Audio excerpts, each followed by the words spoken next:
Assalamualaikum warahmatullahi wabarakatuh. Jumpa lagi dengan Mutarlati Wisdom, channel yang smart dan wise. Saudaraku, kita lanjutkan pengajian kita pada kesempatan berbahagia ini dengan sebuah tema akhlak jujur. Alhamdulillahirrabbilalamin, wabihi nasta'in ala umuri dunia waddin, wassalatu wassalamu ala asrafil anbiya wal mursalin, Sayyidina wa maulana Muhammadin wa ala alihi wa sahbihi ajma'in. Amma ba'du. Hadirin yang dimuliakan Allah, wabil khusus para jamaah, para imam, para khatib, para bilal, para ustadz, ustazah, anak-anakku sekalian, santri, santriah yang berbahagia.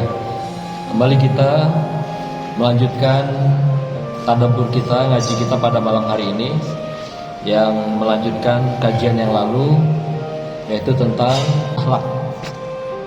Hari ini kita bicara tentang akhlak yang lebih khusus, yaitu tentang akhlak jujur di dalam kehidupan.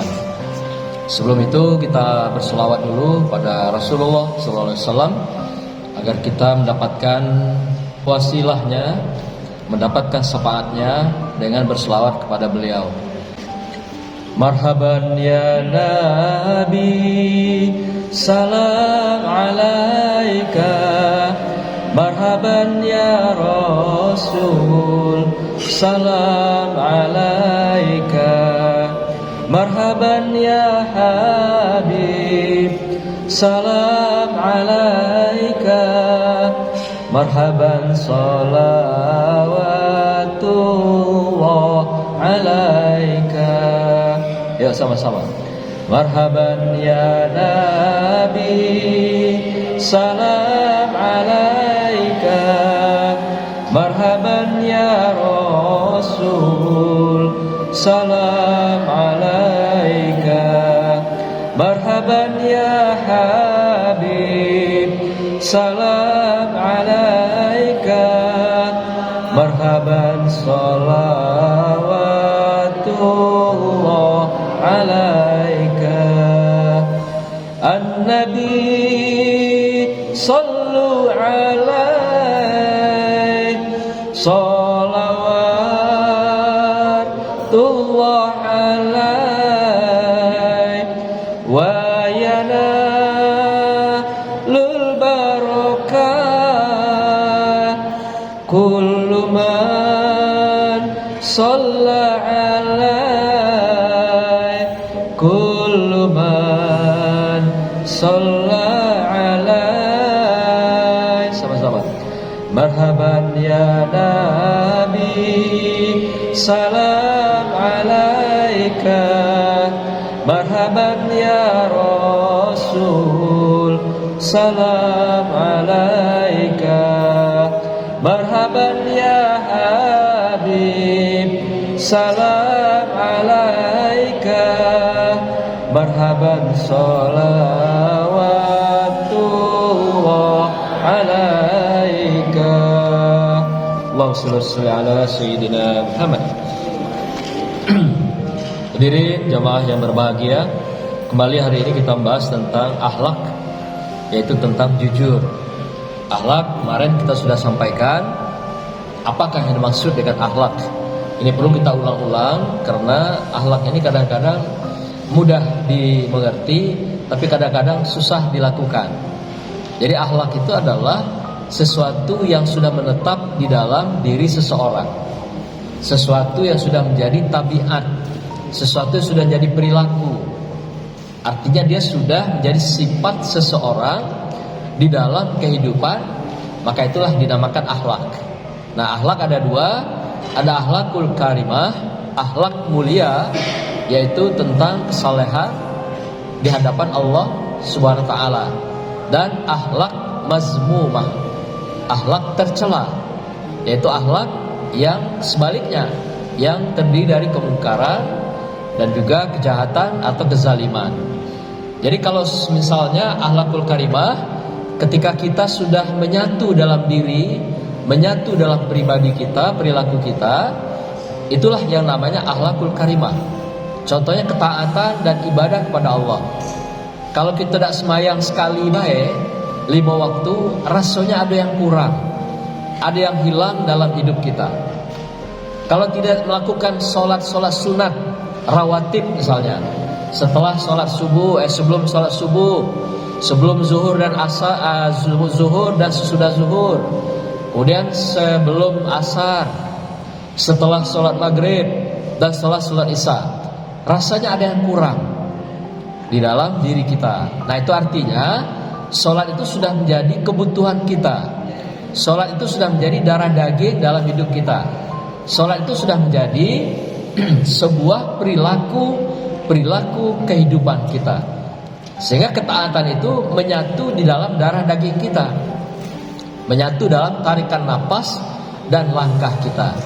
Jadi kalau kita tidak melakukan, ada yang kurang. Kalau bahasa pendidikan itu namanya something missing, ada yang hilang di dalam diri kita. Nah, itu artinya akhlak karimah itu sudah melekat dalam diri kita. Sudah biasa ke masjid, tahu-tahu kita misalnya lewat tidak ke masjid, ada yang kurang rasanya sholat kita, tidak lengkap, tidak sempurna rasanya. Atau juga sholatnya biasa berjamaah, tapi dilakukan dengan sendirian, ada yang kurang rasanya. Nah, inilah maksudnya yang dikatakan menetap dalam diri kita itu. Nah, jadi kalau datangnya ke masjid sekali-sekali, sembahyangnya sekali-sekali, itu bukan perilaku akhlakul karimah.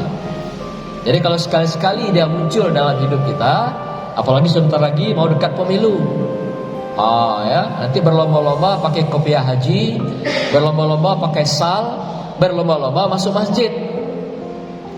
Apakah itu sudah menjadi akhlakul karimah? Belum. Karena dia belum menjadi perilaku yang menetap dan menjadi kebiasaan kita, sifat kita, tabiat kita dalam kehidupan. Jadi belum menjadi dia sebuah perilaku kehidupan, maka dia belum menjadikan akhlakul karimah. Begitu juga orang yang melakukan kemungkaran. Kalau berulang-ulang kalau tidak ada melakukan kemungkaran, terasa kurang dalam hidupnya. Contoh kecil misalnya, bergunjing. Kalau tidak bergunjing ketika ketemu kawannya, tidak cukup, tidak lengkap rasanya ketemu dengan kawan silaturahim itu. Itu menunjukkan perilaku mazmumah, perilaku tercela itu sudah menjadi darah daging. Nah, ini segeralah kalau ketemu yang begini, yang hobi ngerumpi, bergunjing, menyebut, mengombel, atau juga memfitnah dan membicarakan orang lain. Nah, kurangilah kalau tidak bisa dihilangkan sama sekali. Karena khawatir nanti kalau dia melekat dalam diri kita, sehingga dia menjadi akhlak tercela dalam kehidupan. Nah, akhlak tercela seperti ini justru bisa membakar ibadah kita, membakar pahala kita. Jadi kalau ibu A misalnya ngomelin ibu B, nanti pahala-pahala ibu A ini ditransfer, kayak mentransfer pulsa kepada si B. Sehingga nanti kita punya pulsanya setiap tumpuan-tumpuan yang kita lakukan, setiap sholat, ibadah, sedekah, amal-amal itu, ketika kita bergunjing, ketika kita melakukan ghibah kepada orang lain, maka amal perbuatan kita itu ditransfer kepada orang yang kita bicarakan. Nah, ini buruknya kalau kita melakukan bergunjing. Bayangkan baru bergunjing, apalagi lebih dari bergunjing, sampai ke fitnah, itu lebih parah lagi. Nah, kalau sampai nanti pahala kita minus, dosa kita pun jadi ditambah. Dosa orang yang tadi kita ghibahkan, dosa dia dipindahkan ke kita. Sudahlah pulsa kebaikan ditransfer, dosa dia ditransfer lagi ke kita gitu. Karena tidak cukup amal kita membayar kebaikan tadi. Nah, jadi inilah yang namanya akhlak. Jadi akhlak terpuji, akhlakul karimah itu sesuatu yang menetap dalam diri kita, hal-hal yang sifatnya kebaikan. Demikian juga kita sudah biasa baca Quran tiap hari. Ba'da subuh kita baca Quran, menghafal Quran seperti anak-anakku sekalian. Kalau terlewat saja satu waktu kita tidak baca Quran, rasanya ada yang sumbang, ada yang hilang dalam hidup kita. Nah, artinya Quran itu sudah menjadi akhlakul karimah dalam hidup kita. Jadi apapun yang kita lakukan tentang kebaikan dan kesolehan, ketika tidak kita lakukan, ada yang hilang. ada yang kurang dalam diri kita. Itu artinya akhlak itu sudah melekat dalam diri kita, di dalam perilaku akhlakul karimah. Nah, hari ini kita bicara tentang akhlak jujur, Bapak Ibu sekalian. Jujur ini adalah merupakan puncak dari kehidupan kemanusiaan. Jadi siapa yang punya jujur, dialah yang berhak mendapatkan predikat puncak kemanusiaan. Artinya puncak manusia. Maka itu Rasulullah itu punya karakter akhlaknya 4. Pertama adalah akhlak jujurnya, yang kedua amanah, ketiga tabligh, keempat patonah. Jadi jujur dulu. Setelah dia jujur, barulah dia bisa menjadi amanah. Jadi kalau orang tidak pernah jujur dalam hidupnya, sekecil apapun, dia pasti tidak akan amanah. Kalau dia amanah, pastilah dia akan tabligh, menyampaikan sesuatu bicara dengan benar, berbicara dengan orang lain dengan benar, berbicara tidak ada lagi yang ribah dan fitnah, berbicara pasti menyampaikan sesuatu kebaikan, kesolehan, dan menyenangkan orang lain. Itu namanya adalah yang kita sampaikan dengan tabligh. Orang-orang beginilah yang dikatakan dengan patonah, cerdas dalam kehidupannya. Orang cerdas itu artinya orang yang betul-betul beriman dan bertakwa di hadapan Allah SWT. Jadi bukan saja ujuk-ujuk cerdas atau takwa iman itu muncul, tidak. Hulunya adalah jujur dulu. Dari jujur baru orang itu menjadi amanah. Setelah amanah barulah menjadi tabligh. Setelah tabligh barulah menjadi patonah. Jadi tidak mungkin bisa orang jadi tabligh kalau dia tidak jujur. Tidak mungkin orang bisa amanah kalau dia tidak jujur. Jadi jujur dulu. Ya, sang suami misalnya kalau biasa berbohong kecil-kecil, itu akan merembes menjadi besar. Maka itu kata para sufi mengatakan, kazib ilal qalil, kazib ilal kabir. Kebohongan yang kecil akan mengantarkan kepada kebohongan yang besar. Jadi hal-hal yang kecil kita bohong, dusta, itu akan bertingkat, akan mengantar kebohongan berikutnya. Nah demikian juga kebenaran. As-sidik al-qalil, as-sidik al-kabir atau al-kasir. Jadi kebenaran yang kecil, yang selalu kita suarakan, kita ucapkan dan kita lakukan, dan itu akan menjadi kebenaran, kebaikan, kejujuran yang besar. Maka itu memulai sesuatu harus dari yang kecil. Belajarlah jujur dengan lisan kita, kemudian dengan hati kita, pikiran kita, dan perbuatan kita. Inilah yang akan membingkai menjadi akhlak jujur secara karimah, secara mulia di hadapan Allah SWT. Maka itu barang siapa yang tidak jujur, disitulah puncak kerendahan kehidupan manusia. Hari ini susah sekali kita menemukan orang-orang yang jujur. Susah sekali. Berkata jujur susah ditemukan. Kalau di hatinya jujur, kita tidak bisa mendeteksi ya, tidak bisa kita memahami. Tapi lisannya bisa orang kita kenali jujur atau tidak. Perbuatannya bisa kita lakukan, bisa kita kenali jujur atau tidak. Ya, macam-macam hari ini. Ada yang dituduh ijazahnya nggak jujur, gitu ya. Lagi heboh kan? Ada yang bilang lagi korupsinya, amanahnya tidak jujur. Ada lagi yang dibilang melaksanakan pekerjaan tidak jujur. Macam-macam. Sampailah ke dalam masyarakat, ke rumah tangga, dan ke dalam kehidupan pribadi setiap orang. Jadi ketidakjujuran ini menjadi pangkal. Ibarat air, hulunya keruh, sampai ke hilirnya pasti keruh. Hulunya jujur, maksudnya begitu, sampai ibaratkan beningnya air di hulu, maka sampai ke hilir pun akan menjadi kejujuran, bening air itu. Jadi kalau sudah di hulunya tidak jujur, bagaikan air tidak jernih, maka dia tidak akan sampai ke hilirnya jernih. Maka itu para sufi mengatakan, jujur itu bagaikan kita naik kapal yang baik. Jadi orang yang memimpin secara jujur, dia akan amanah. Maka dia bagaikan menahodai sebuah kapal yang bagus. Tapi kalau kita dipimpin oleh orang tidak jujur, yang tidak amanah, bagaikan naik kapal bocor. Galo-galo kita karam, tenggelam. Nah itu, galo-galo kita karam, tenggelam, bukan nabrak, air masuk ke dalam tuh bocor. Ya, walaupun kita jujur, tapi pemimpin kita tidak jujur, tidak amanah, bagaikan kapal tadi, karam sama-sama gitu. Nah, maka itu fungsi kita ketika menemui kapal seperti ini, ya sama-sama ditambal. Yang bocornya ditambal, yang sang imamnya diingatkan. Maka itu surah Al-Asr katakan, wa tawasau bil haq, wa tawasau bis shawab. Kita diminta oleh Allah SWT, orang-orang yang beriman itu mengatakan, mengingatkan dalam kebenaran, dan kemudian bersabar untuk memberikan peringatan itu. Sekali tidak mempan, dua kali tidak juga terdengar, 3 kali. Begitulah kesabaran minta Allah pada kita, sampai akhirnya nanti kita serahkan pada Allah agar mereka jujur, agar berikan hidayah oleh Allah Subhanahu wa taala. Tapi tidak boleh kita membiarkan kejujuran. Kalau kita membiarkan kejujuran dan kebenaran, sama tadi kita diklaim tidak beriman di hadapan Allah Subhanahu wa taala, dan kita dianggap semua orang-orang yang merugi. Ibarat kapal tadi, kalau kita membiarkan kapal itu bocor, semua kita akan jadi korban, ditelan oleh ketidakjujuran orang yang jadi nahoda kita. Nah, Bapak Ibu sekalian, oleh karena itu jujur itu bagaikan jembatan, kata para sufi.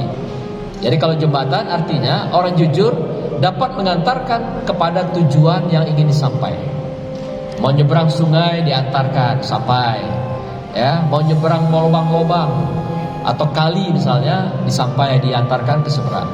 Tapi kalau kita tidak jujur, orang yang kita ikuti tidak jujur, bersahabat yang tidak jujur, bagaikan naik kapal, naik jembatan yang rapuh.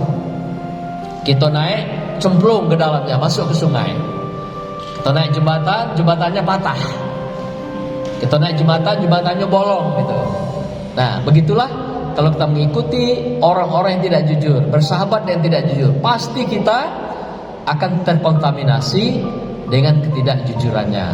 Nah, maka itu hati-hati juga berteman, bersahabat. Jangan pernah ada ketemu orang yang tidak jujur. Kalau ada yang tidak jujur, maka kita sama-sama ingatkan di dalam kehidupan kita. Abu Hatim, seorang filosof, bersair, jika seorang di dalam lisan orang itu ya biasa berkata lisannya dusta, maka orangnya akan menjadi pendiam. Nah, ini apakah benar atau tidak? Kita buktikan nanti. Jadi orang yang tidak berani banyak ngomong, tidak bisa bicara, itu biasanya kebanyakan dusta di lisannya dan di hatinya. Sehingga tidak bisa ngomong apa lagi.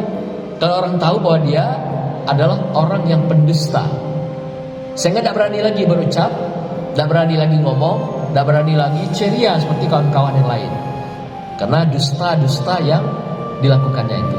Nah, maka itu jangan pernah ada dusta di antara kita. Ya, kalau nanti bapak ibu dusta dan anakku dusta, tidak berani ngomong nih kawan nanti. Kena ceki kita lah ketahui kawan. Awas, si fulan itu pembohong, si fulan itu pendusta, si fulan itu tukang ghibah, si fulan itu tukang fitnah. Gak usah percaya.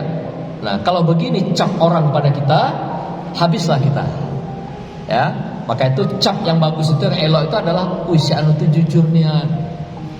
Dikasih duit belanja, disosoi di baliknya.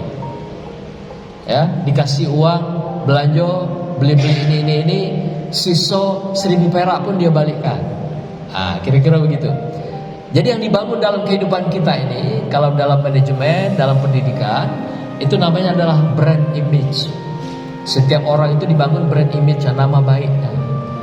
Jadi kalau nama baik sudah tercemar, walaupun ibarat susu satu belanga, gara-gara setetes noda, maka susu itu tercemar, tidak bisa lagi diminum, karena noda itu bisa jadi racun dan penyakit bagi kita yang meminum noda itu.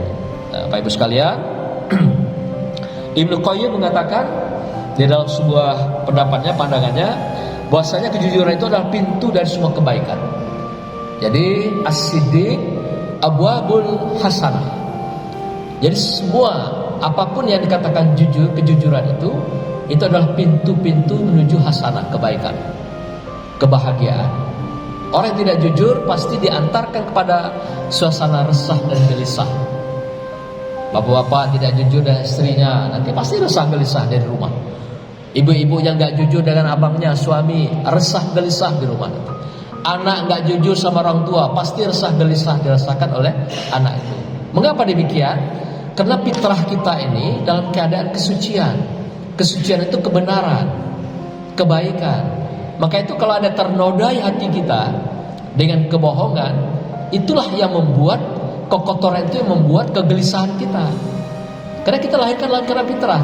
Kullu mauludin yuladu 'alal fitrah. Setiap anak dilahirkan dalam keadaan fitrah, suci dari rahim ibunya itu. Makanya siapa saja yang berbohong sekecil apapun pasti membuat dia resah gelisah. Jadi jangan dikira Bapak Ibu, orang yang korupsi itu nggak gelisah. Sangat gelisah. Dikejar-kejar oleh bayangan. Maka itu orang yang melakukan kejahatan dengan ketidakjujuran pasti dia merasa dibayang-bayangi. Rasa-rasa di belakang ada polisi, rasa-rasa di belakang ada hansip gitu ya. Macam-macam. Karena ketidakjujuran. Maka itu orang yang sudah membunuh, dalam psikologi kriminal itu, orang nggak bisa tenang. Walaupun dia sudah bilang dia tidak membunuh secara macam, tapi dia tidak bisa bohong dengan hatinya. Maka itu psikologi kriminal mengatakan dia dikejar, dihantui oleh hatinya sendiri, dihantui oleh pikirannya sendiri, dibayang-bayangi oleh si fulan yang dibunuh, dibayang-bayangi oleh hukum. Akhirnya apa? Ketika orang yang melakukan kejahatan seperti ini, dia lebih banyak menyerahkan diri, menyatakan diri dengan jujur, aku sudah melakukan kejahatan itu, aku sudah melakukan membunuh si fulan. Inilah puncak kejahatan yang tidak bisa ditutupi dalam kehidupan kita. Maka itu ini juga adalah puncak kemanusiaan. Jadi orang yang jujur, dialah berhak mendapatkan predikat manusia sejati. Laqad khalaqnal insana fi ahsani taqwim. Inilah manusianya. Manusia diciptakan dengan sebaik-baiknya dengan fitrah tadi, maka dialah yang dimuliakan di hadapan Allah Subhanahu wa taala dengan kejujuran ini. Bapak Ibu sekalian, apakah konsep jujur itu di dalam Islam? Nah, Islam mengatakan istilah konsep jujur itu adalah as-siddiq. As-siddiq itu dikenal dengan jujur atau benar. Kalau dia sudah melekat menjadi perilaku benar, jujur, D-nya jadi dua, as-siddiq. Nah, kalau satu saja, as-siddiq itu jujur saja. Jadi orang berkata, berbuat sekali, dua kali jujur itu sudah biasa. Tapi kalau dia sudah menjadi as-siddiq, itu berarti betul-betul dia sudah melekat kejujuran itu dalam dirinya. Nah, seperti misalnya Abu Bakar as-siddiq. Itu bukan siddiqnya satu, as-siddiq. Artinya kejujuran itu sudah menjadi tabiat dia, sudah menjadi akhlak dia, selalu jujur dalam kehidupan. Dalam langkahnya jujur, dalam lisannya jujur, tarikan napasnya jujur, apalagi amaliyah ibadah dan perbuatannya semuanya jujur. Itu namanya as-siddiq. Maka itu orang pertama yang membenarkan Rasulullah melakukan Isra Mi'raj adalah Abu Bakar as-siddiq. Jadi orang memberikan provokasi, Abu Bakar, apakah ente percaya Nabi Muhammad mengatakan pergi dari Mekah ke Masjidil Aqsa, udah naik lagi Mi'raj ke langit, itu hanya dalam sepertiga malam. Benar gak? Ente yakin gak? Yang bilang siapa? Kata Abu Bakar. Ya dia sendiri. Wah, kalau dia bilang, aku 100%, 1000% yakin. Karena dia adalah manusia yang jujur, yang aku kenal dari mulai dia kecil sampai besar. Jadi aku tidak sedikit pun meragukan Isra Mi'raj Nabi Muhammad SAW. Nah, makanya dia digelari dengan Abu Bakar as-siddiq. D-nya 2. Jadi siddiq itu menunjukkan kebenaran, kejujuran itu melekat dalam diri kita. Tapi kalau sekali dua kali itu baru jujur biasa. Jadi kalau as-siddiq sudah jujur luar biasa. Jadi kita durasinya dari jujur menjadi sangat jujur. Kalau jujur adalah kita melakukan sekali-sekali jujur, kadang-kadang ada juga nyelo, bohongnya gitu. Itu jujur juga, tapi nyelo-nyelo juga dikit sekali-sekali kebohongan gitu. Itu as-siddiq saja. Tapi kalau sudah as-siddiq, tidak ada lagi kebohongan dalam dirinya. Seperti halnya Al-Quran, la raiba fihi hudal lil muttaqin. Tidak ada la raiba, tidak ada keraguan, tidak ada kebohongan, tidak ada kazib di dalam Al-Quran itu. La raiba, tidak ada keraguan, tidak ada kebohongan. Semuanya adalah kepastian. Semuanya jujur dari Allah melalui malaikat Jibril dan diterima oleh Rasulullah SAW. Maka itu la raiba. Tidak ada kitab di muka bumi ini tidak ada buku ideologi di muka bumi ini yang mengatakan dirinya la raiba. Kitab apapun, dari agama apapun, selain dari Al-Quran yang menghimpun kitab-kitab semuanya dengan kata kunci la raiba. Tidak ada kebohongan, tidak ada keraguan. Artinya dia benar adanya, jujur adanya isi daripada Al-Quran itu. Saya sudah temui berapa buku, kitab, dan ideologi-ideologi dunia yang saya baca, tidak ada kata-kata yang bicara la raiba. Tidak ada, kecuali Al-Quran ini. Maka itu rugilah orang tidak mau hidup dengan Al-Quran. Karena apapun ilmunya di muka bumi ini tidak akan pernah mengantarkan manusia kepada ketenangan dan kedamaian. Semuanya pasti mengantarkan kepada keresahan dan kegelisahan. Karena puncak ilmu itu adalah akal. Semuanya akal manusia. Tapi puncak daripada Al-Quran adalah wahyu kepada Allah SWT, kebenaran yang tanpa batas. Tapi kebenaran ilmu terbatas. Karena terbatas dengan akal pikiran manusia, maka itu manusia bisa gelisah, resah, gelisah. Artinya sebenar-benar ilmu itu juga pasti terbatas. Pasti ada juga kelemahan dalam kehidupan. Tapi sebenar-benar Al-Quran tanpa batas. Kebenaran tanpa batas, inilah Al-Quran. La raiba. Semuanya diberikan dengan jujur, diterima dengan jujur, dan disampaikan dengan jujur oleh Rasulullah Sallallahu Alaihi Wasallam. Bapak Ibu sekalian yang berbahagia, dalam sebuah hadis yang diriwayatkan oleh Bukhari dan Muslim dikatakan, Inna sidqa yahdi ilal birri, wa innal birra yahdi ilal jannah, wa innal kaziba yahdi ilal fujur, wa innal fujur yahdi ilal nar. Apa maksudnya? Sesungguhnya kejujuran akan menggiring kepada kebajikan atau kebaikan.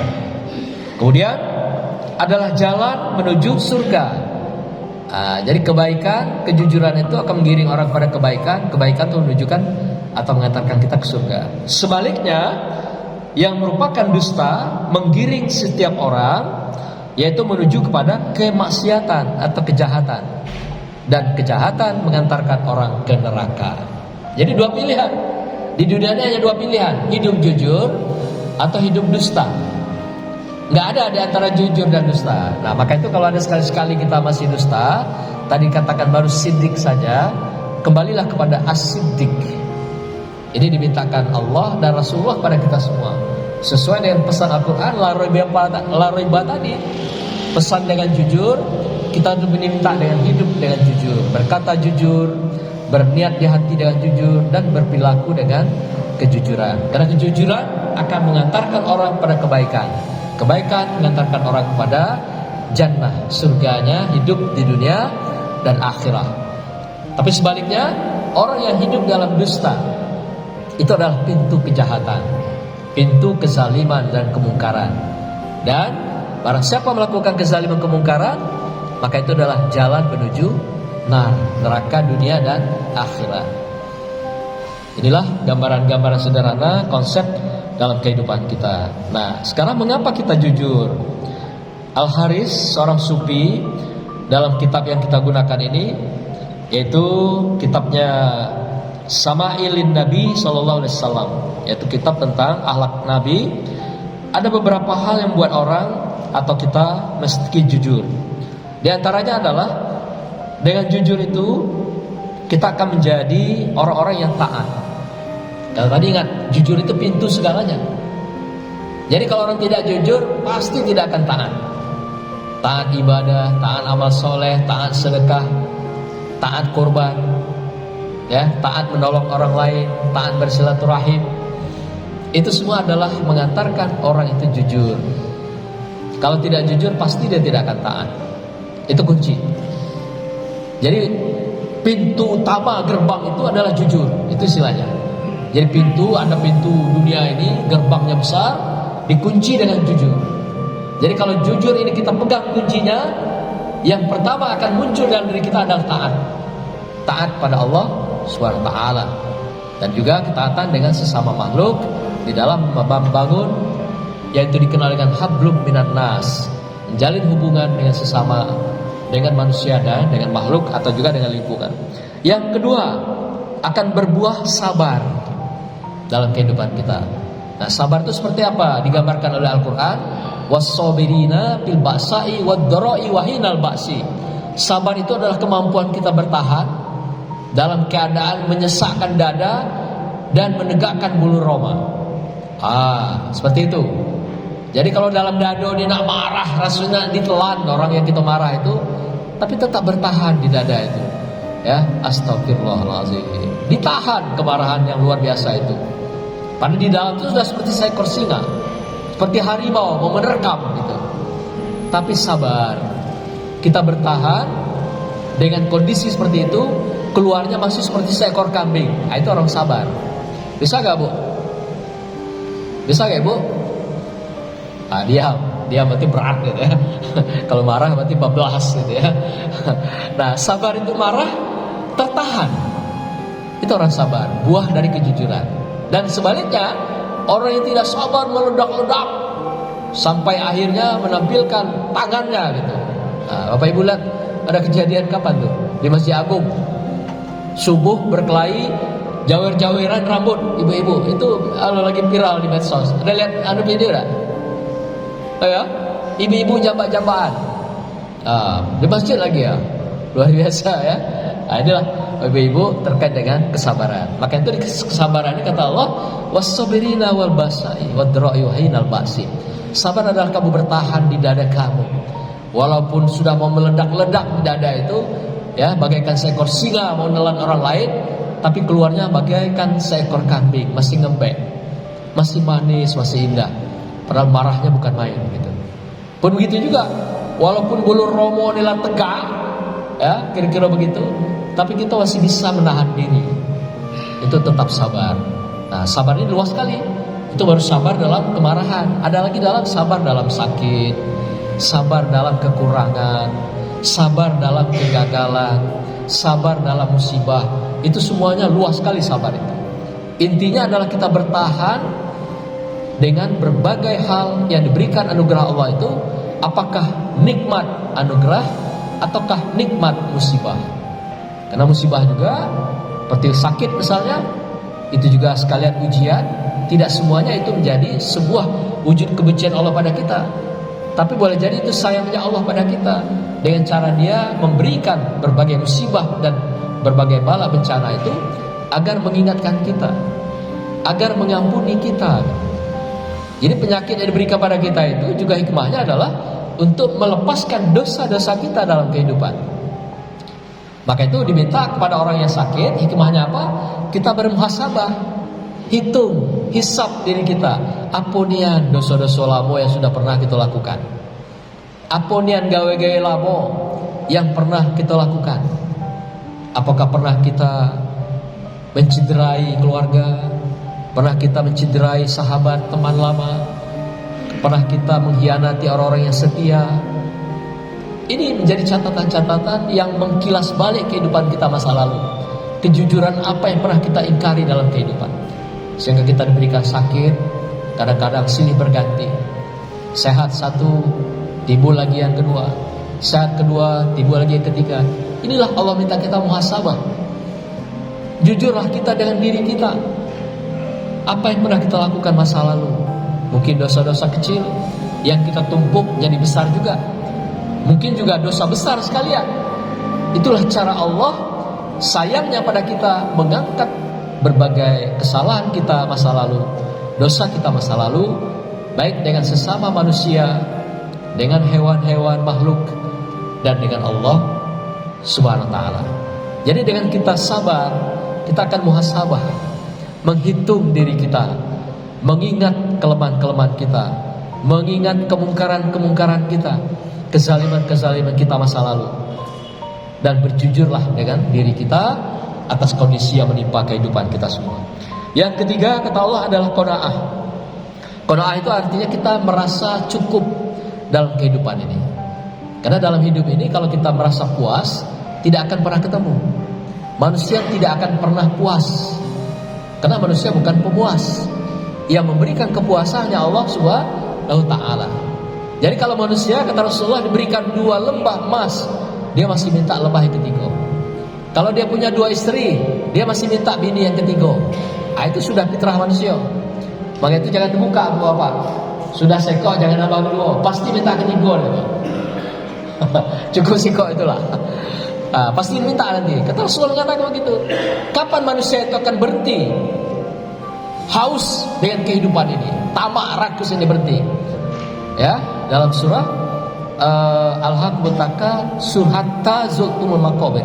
Hatta zurtumul maqabir. Kapankah manusia itu berhenti dengan ketamakannya, dengan keserakahannya? Hatta zurtumul maqabir. Ketika nanti mereka mencium tanah, kata Allah. Kita sudah bangun nanti, sudah dikapani dalam kota, masuk tanah, pengantar sudah pulang 7 langkah, kita dibangkitkan oleh Allah melalui malaikat. Lalu ketika kita duduk, baru kita sadar. Goyang ke kiri kayu, goyang ke kanan kayu atau tanah, baru kita sadar kita sudah mati. Baru sadar, disitulah kita merasa baru puas, baru cukup dengan kehidupan pesona dunia ini. Nah, begitu menggodanya dunia ini sehingga manusia tidak pernah puas. Maka itu salah satu sikap akhlak yang diminta Allah adalah qanaah.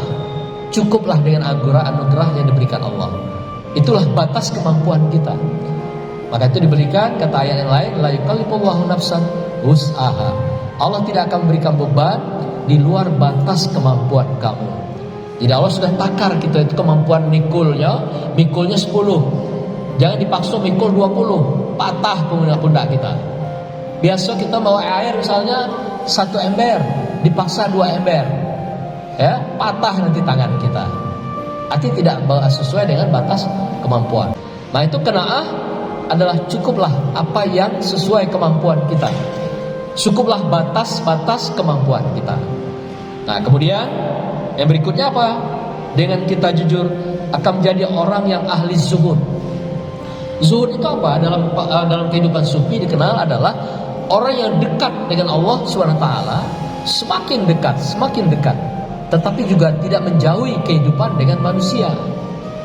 Ada juga paham yang punya sebuah pandangan yang sangat-sangat dalam, katanya cukup dekat dengan Allah SWT saja, tidak perlu dekat dengan manusia.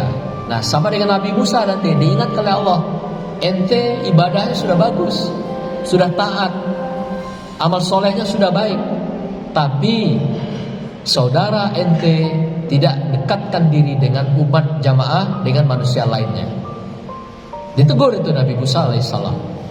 Nah, maka itu zuhud bukan berarti kita menjauhkan kehidupan dunia, meninggalkan dunia, meninggalkan manusia, tidak. Mendekatkan diri kepada Allah sepenuhnya dengan totalitas kehidupan kita, tapi juga mendekatkan diri dengan kehidupan makhluk atau manusia lainnya. Karena dalam sebuah surat Al-Quran katakan, wabtaghi fima atakallah daral akhirah wala tansa nasibaka minad dunya.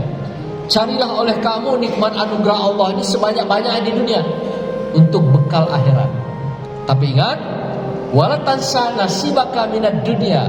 Jangan lupa ente sekarang itu hidup di dunia. Dunia itu adalah mazra'atul maut, mazra'atul akhirat. Dunia itu adalah tangga jenjang menuju akhirat. Jadi selesaikan dulu kebahagiaan dunia ini, selesaikan dulu hasanah di dunia. Itulah sebagai akibat nanti kita diantarkan menuju bahagia di akhirat. Kalau dunia begitu lewat senangnya, lewat ketenangannya, lewat bahagianya, boro-boro dapatkan ketenangan, kebahagiaan akhirat. Nah, ini yang keliru di sini. Kadang-kadang dia hanya mendekatkan diri pada Allah sepenuhnya, tapi dia melepaskan hablum minan nas dengan manusia. Ini bukan zuhud sebenarnya, tapi zuhud yang terlalu menutup diri di hadapan Allah SWT. Jadi Allah minta zuhud itu dekat pada Allah, tapi juga dekat dengan sama manusia. Inilah yang minta dengan zuhud itu. Kemudian kita menjadi orang yang ridho. Seharusnya ridho adalah hal-hal yang terkait dengan kediterima kita dengan Allah SWT. Kita menerima apapun daripada ajaran Allah, Al-Quran dengan sepenuhnya, dan juga apa yang disuahkan oleh Rasulullah SAW. Demikian juga kita akan menjadi orang yang ramah. Ramah itu ternyata adalah terbuka karena jujur. Orang yang tidak ramah itu ternyata tidak jujuran juga. Ternyata orang yang bisa ramah wajahnya, ramah hatinya, ramah pikirannya, itu kena orang jujur. Dia nggak ada beban. Tapi orang yang punya beban dengan kebohongan, kemungkaran, dan dusta, itu buat orang ternyata tidak bisa ramah dengan orang lain. Nah, maka itu kita bisa lihat nanti orang-orang yang ramah, inilah salah satu tanda orang jujur. Yang tidak ramah, inilah tanda-tanda orang menyembunyikan kejujuran. Nah, gampang mengenali orang lain. Nah, kemudian kita akan menjadi orang yang ikhlas, katanya, dengan jujur itu. Ikhlas artinya kita memberikan, melakukan sesuatu, tidak pernah menyebut apa yang kita keluarkan, kita berikan. Kita ikhlas, kita lepas, kita segera lupakan.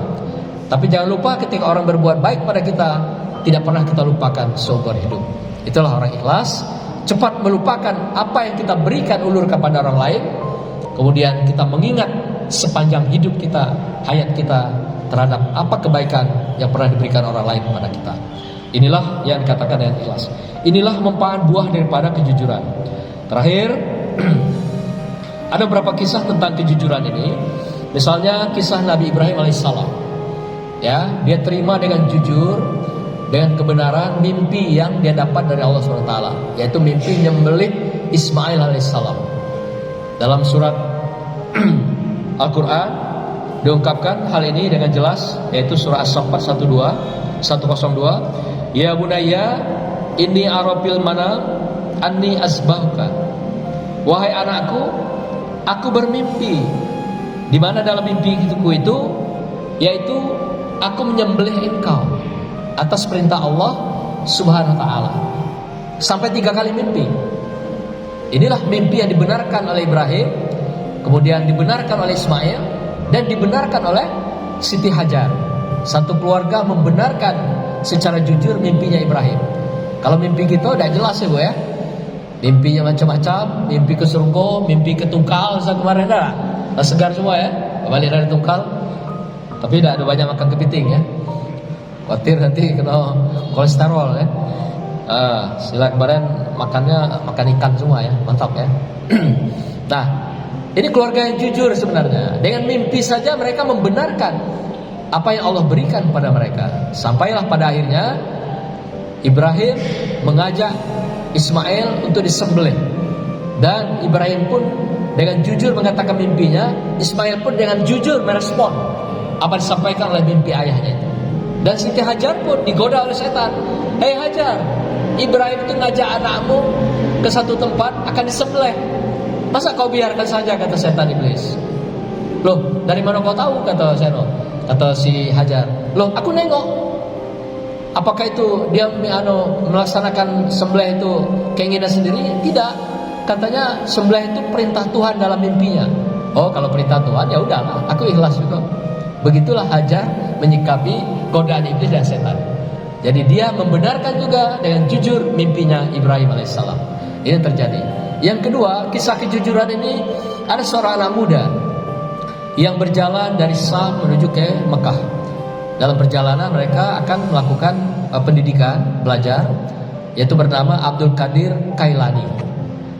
Kalau Sufi itu Abdul Qadir Jailani, ini Abdul Qadir Kailani. Dia dari negeri Sam mengikuti rombongan saudagar. Di perjalanan dia dirampok oleh sekawanan perampok dan ditangkap semua mereka. Masing-masing diinterogasi. Kamu bawa apa? Oh, saya tidak bawa apa-apa. Saya tidak punya uang segala macam. Sekali diperiksa, ternyata uangnya banyak, uang emas segala macam. Yang si B juga begitu, si C. Sampai giliran dia, kamu bawa apa? Aku bawa 60 dinar untuk biaya sekolahku di Mekah. Ditanya perampok yang satu, dia jawab begitu juga. Penjawab ditanya lagi, sampai beberapa orang perampok menanyakan anak muda ini, dia jawab dengan jujur, saya bawa uang 60 dinar. 60 dinar itu kalau 1 dinarnya sekitar 3.000 rupiah sekarang, berarti 60 dinar sekitar 180.000. Itu modal dia untuk sekolah ke Mekah, diberikan oleh ibunya, emaknya. Nah, lalu ketika dia diinterogasi oleh bos besarnya, dibawa, ini anak ini selalu bilang tadi, bos, bawa uang hanya 60 dinar, tapi yang lain-lain enggak, ada uang emas, kepingan ratusan sampai bahkan ribuan. Tapi dia bilang hanya 60 dinar. Kalau gitu periksa uangnya di ponjennya itu, diambil di pinggang dibuka. Betul, 60 dinar. Uang ini untuk apa kamu? Digunakan untuk sekolah katanya. Kenapa kamu berkata jujur? Kok tadi dari pertama mulai kedua ketiga sampai semuanya nanya perampok tadi kamu bilang kata jujur. Nah, kata dia, emak saya berpesan, ketika saya akan berangkat belajar ini, nah, nanti engkau dalam situasi apapun, dimanapun, dalam keadaan apapun, jujurlah dalam hidup kau. Dan itu akan menjadi pintu dan menjadi jembatan, menjadi penyelamat hidup kau dalam kehidupan di dunia. Jujurlah dengan siapapun, dalam keadaan apapun. Itu pesan mak aku ketika aku berangkat sekolah kemarin.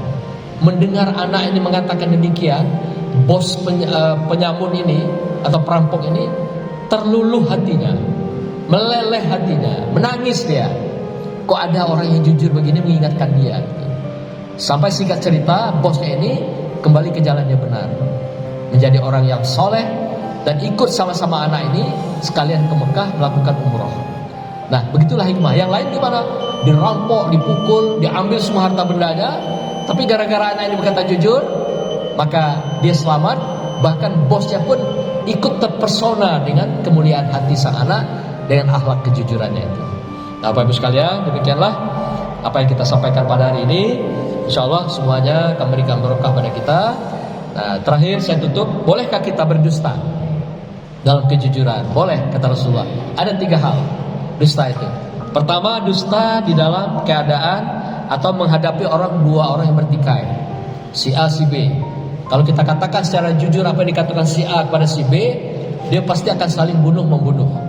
Kita boleh menutupi hal itu karena untuk melindungi agar mereka tidak terjadi saling membunuh di antara keduanya. Ada yang kita tutupi kebaikannya, kejelekannya, kejahatannya, untuk menjaga mereka agar tidak terjadi pertikaian. Yang kedua, dalam perang boleh kita berbohong, berdusta. Misalnya, berapa kekuatan kamu? Ya, paling-paling 50. Padahal kita punya 500 orang. Boleh. Itu apa? Agar kita tidak diketahui kelemahannya oleh lawan. Nah, ketiga, kata Rasulullah, bolehkah berdusta dengan suami istri? Boleh, sekali-sekali. Ya, contohnya begini. Ibu bikin gulai kemasinan. Bapak bilang, "Wih, enaknya gulai mama ini. Harus kali inilah aku bikin merasukkan gula yang paling enak di dunia." Padahal gula itu asinnya bukan lain gitu. Nah, itu boleh. Dalam rangka apa? Menjaga hati. Nah, ini maksudnya begitu. Ibu juga boleh dengan bapak begitu nanti hal-hal yang sifatnya menjaga hati.